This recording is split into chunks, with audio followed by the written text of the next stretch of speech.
Assalamualaikum warahmatullahi wabarakatuh.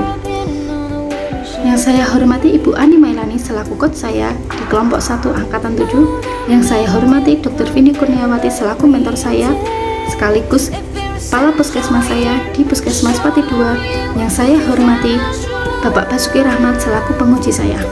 Senang sekali saya hari ini bisa mempresentasikan rancangan aktualisasi saya yang berjudul Optimalisasi KIE dalam pencegahan anemia pada ibu hamil melalui media informasi di UPTD Puskesmas Pati 2. Sebelumnya perkenalkan, nama saya Indah Fibrianti. Saya bekerja di Dinas Kesehatan Kabupaten Pati, tepatnya di Puskesmas Pati 2. Sesuai dengan Undang-Undang Nomor 5 Tahun 2014 yang mengatur tentang ASN dan bersumber pada dalam RI 2021 tentang pelaksanaan Latsar, bahwa ASN yang terbaik adalah ASN yang dipersiapkan melalui pelatihan dasar. Adanya pandemi, Latsar diadakan melalui jarak jauh. Angka anemia setiap hari ada dan terjadi. Saya melihat fakta di lapangan bahwa setiap saya melakukan pekerjaan jaga di ruang kesehatan ibu dan anak, saya melihat kejadian anemia yang terjadi pada ibu hamil, dan kejadian ini belum didukung dengan optimalnya KIE dalam pencegahan anemia. Misalnya, tidak adanya alat bantu berupa leaflet di ruang KIA. Berdasarkan studi pendahuluan yang saya lakukan pada tanggal 30 Juli sampai 31 Juli, bahwa didapatkan ibu hamil mengalami anemia ringan dan anemia sedang, dan dampak bahaya yang ditimbulkan bagi ibu dan janin sangat mengancam. Maka saya tertarik untuk mengambil judul rancangan aktualisasi ini.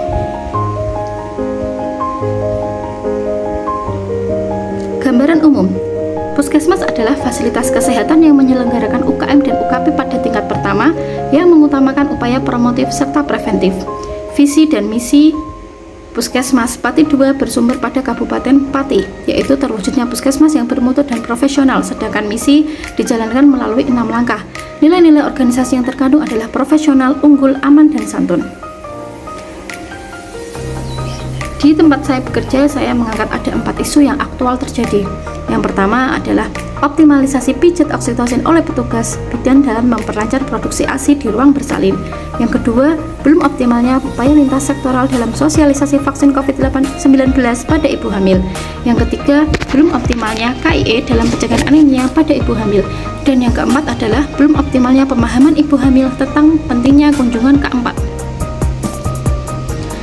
Setelah melakukan identifikasi isu, saya menetapkan isu melalui teknik USG, di mana teknik ini saya memberikan skor 1-5. Skor 5 merupakan sangat penting untuk segera diatasi dan 5 tidak penting. Dari skor-skor tersebut, saya dapatkan skor terbanyak pada isu belum optimalnya KIE dalam pencegahan anemia pada ibu hamil di UPTD Puskesmas Pati 2. Analisis penyebab isu. Setelah melakukan identifikasi isu, saya melakukan analisis penyebabnya menggunakan Fishbone, di mana saya mendapatkan 4 penyebab isu.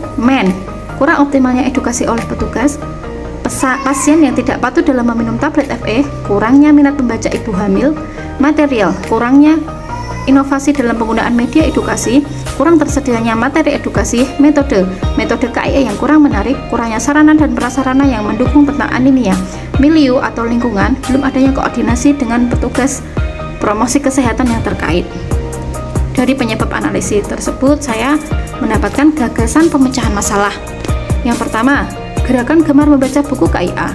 Kedua, edukasi tentang anemia dan pencegahannya di ruang KIA. Edukasi kepatuhan minum tablet FE dan asupan nutrisi. Koordinasi dengan penyuluh dalam pembuatan KIE. Yang kelima, pembuatan media yang menarik, leaflet explainer, video edukasi. Yang keenam, pembuatan sarana edukasi yang menyenangkan di ruang KIA. Bisa melalui WA group juga, dan di-share dilakukan di sosmed seperti Facebook. Yang ketujuh, berinovasi dalam penyampaian edukasi, dan yang terakhir adalah pembuatan kuesioner. Milestone kegiatan jangka pendek, jangka menengah, dan jangka panjang. Pada jangka pendek, saya merencanakan untuk melakukan optimalisasi KIE dalam pencegahan anemia yang akan saya lakukan pada tanggal 3 September sampai 15 Oktober dengan masa aktif kerja 30 hari. Jangka menengah saya melakukan selama 6 bulan, yaitu setelah aktualisasi tentunya, dengan cara melakukan kegiatan promotif dan preventif ke masyarakat luas melalui kader-kader yang terkait dan penyuluh kesehatan. Sedangkan jangka panjang saya lakukan selama 1 tahun dengan cara memonitoring dan evaluasi kegiatan secara rutin setiap bulan di bawah pengawasan Kepala Puskesmas, melakukan inovasi KIE sesuai perkembangan teknologi. Rancangan kegiatan yang saya lakukan, yang pertama persiapan kegiatan, yang kedua pembuatan media, yang ketiga edukasi sosialisasi ke bidan di unit kerja tentang media yang saya buat, yang keempat melaksanakan KIE langsung kepada ibu hamil, yang kelima adalah monitoring evaluasi pengetahuan ibu hamil menggunakan kuesioner. Yang pertama, persiapan kegiatan rancangan KIE. Tahapan kegiatannya yang pertama berdiskusi dengan mentor, yang kedua mencatat masukan dan saran hasil diskusi. Output yang saya dapatkan, konsep kegiatan, persetujuan pelaksanaan kegiatan. Buktinya bisa berupa dokumentasi foto dan screenshot WA. Keterkaitan nilai mata pelatihan yang saya tekankan pada kegiatan ini adalah nasionalisme, yaitu musyawarah dalam perancangan alur kegiatan KIE sehingga terjadi mufakat dalam penyusunan rencana kegiatan, yaitu dimana sesuai dengan sila yang keempat.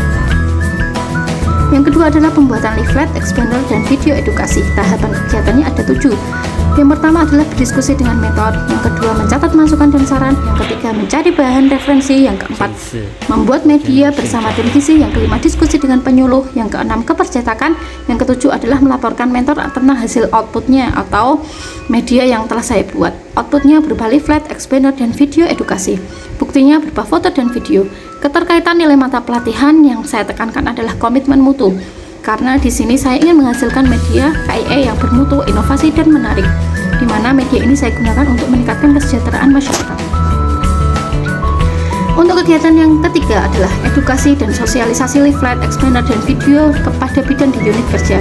Tahapan kegiatannya yang pertama meminta izin Kepala Puskesmas untuk sosialisasi, yang kedua koordinasi dengan bidan terkait jadwal, yang ketiga melakukan edukasi dan sosialisasi kepada bidan terkait media edukasi, yang keempat menyebarkan leaflet di tempat strategis, memasang expander di depan KIA, dan memposting video di sosmed puskesmas. Outputnya yang didapatkan berita hasil kegiatan. Untuk buktinya, jadwal kegiatan, daftar hadir, dokumentasi, foto, dan video. Yang saya tekankan keterkaitan nilai mata pelatihannya adalah komitmen mutu, karena saya melakukan kegiatan sesuai dengan waktu yang sudah saya tentukan, yaitu efisien waktu. Kegiatan edukasi dan sosialisasi yang dilakukan untuk meningkatkan mutu kesehatan. Yang keempat adalah melakukan penyuluhan secara langsung pada ibu hamil. Tahapan kegiatan yang saya lakukan adalah membuat konsep kegiatan, konsultasi dengan mentor, mencatat masukan, koordinasi dengan penyuluh, dan bidan koordinator terkait jadwal, membuat jadwal dan membagikan, melakukan penyuluhan menggunakan leaflet dan video. Yang terakhir adalah membagikan leaflet langsung dan video share via WA kepada ibu hamil. Outputnya adalah berita acara penyuluhan. Untuk bukti, jadwal penyuluhan, undangan, daftar hadir, dan dokumentasi kegiatan. Yang saya tekankan pada kegiatan ini adalah nasionalisme, karena saya melakukan kerjasama dengan Promkes dan bidang koordinator sebelum melakukan kegiatan sesuai dengan sila yang keempat Pancasila, dan kegiatan KIE ini bertujuan untuk kesejahteraan masyarakat sesuai dengan sila kelima Pancasila. Untuk kegiatan yang kelima, monitoring dan evaluasi tentang pengetahuan ibu. Tahapan kegiatannya adalah yang pertama membagikan kuesioner pretest, yang kedua melakukan sesi tanya jawab dan diskusi, yang ketiga membagikan kuesioner post test, yang keempat evaluasi pre dan post kuesioner, yang kelima adalah pembuatan laporan hasil kegiatan. Outputnya rekapan hasil pretest dan post test, catatan hasil pelaksanaan kegiatan. Buktinya berupa hasil pretest dan post test yang saya dapatkan, laporan hasil evaluasi kegiatan, video dan foto. Yang saya tekankan pada keterkaitan nilai mata pelatihan adalah komitmen mutu, yaitu menggali alternatif solusi pemecahan serta inovatif, yaitu perubahan yang diciptakan untuk menciptakan keadaan yang lebih baik di masa yang akan datang. Kontribusi terhadap visi dan misi organisasi. Visinya terwujudnya puskesmas yang bermutu, misinya memberikan pelayanan kesehatan yang bermutu dan terjangkau, yang kedua meningkatkan profesionalisme pegawai, yang ketiga menjalin kerjasama lintas sektor yang harmonis dan saling mendukung, yang keempat mendorong masyarakat di wilayah kerja puskesmas Pati 2 untuk hidup sehat. Dan keterkaitan dengan nilai organisasi adalah profesional, unggul, aman, dan santai. Untuk rencana kegiatan, jadwal kegiatan saya buat selama 30 hari masa aktif yang akan saya lakukan 3 September sampai 15 Oktober. Untuk persiapan dan perencanaan saya melakukan 3 hari. Untuk pembuatan media edukasi saya melakukan 7 hari.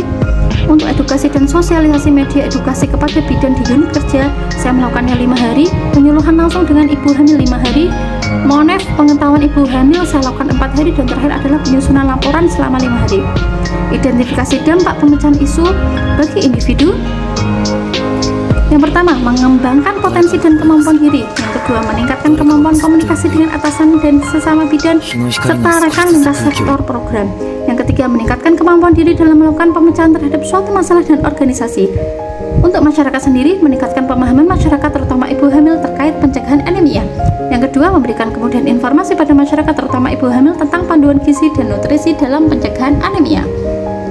Dan untuk unit kerja saya sendiri, sebagai inovasi media KIE yang dapat dipakai oleh puskesmas yang mempermudah dalam memberikan penkes terkait anemia, memberikan kemudahan rekan kerja dalam melakukan KIE terkait anemia karena adanya alat bantu, dan yang terakhir adalah karena adanya optimalisasi KIE ini diharapkan dapat menurunkan angka anemia di wilayah puskesmas Pati 2. Identifikasi kendala dan rencana antisipasi. Kendala pada kegiatan pertama, sulit menyamakan waktu dengan mentor, maka antisipasinya adalah koordinasi via Zoom atau WA. Koordinasi ini bisa dilakukan tanpa mengurangi nilai-nilai esensi. Yang kedua, keterbatasan kemampuan editing, maka saya akan melakukan meminta bantuan kepada ahli editing untuk memberikan masukan dan saran serta membantu saya dalam membuat media edukasi yang akan saya kerjakan. Sulit menyamakan waktu sosialisasi media edukasi dengan bidan di unit kerja, maka saya akan berkoordinasi untuk membuat jadwal edukasi dan sosialisasi agar peserta terutama bidan di unit saya bekerja bisa hadir. Ketidakhadiran ibu hamil saat penyuluhan, saya akan melakukan koordinasi dengan ibu hamil 1 jam sebelum penyuluhan. Ketidaksesuaian hasil evaluasi, saya akan melakukan antisipasi yang saya lakukan penyuluhan menggunakan bahasa yang mudah dipahami sehingga mereka paham dengan apa yang saya sampaikan, dan saya akan melakukan diskusi ataupun menjawab pertanyaan-pertanyaan yang belum mereka pahami. Dengan rancangan yang saya lakukan ini, besar harapan saya bisa memberikan manfaat kepada unit kerja saya dan juga kepada masyarakat khususnya di wilayah Puskesmas Pati 2. Demikian presentasi saya, semoga apa yang saya rancangkan bisa terlaksana dengan baik. Wassalamualaikum warahmatullahi wabarakatuh.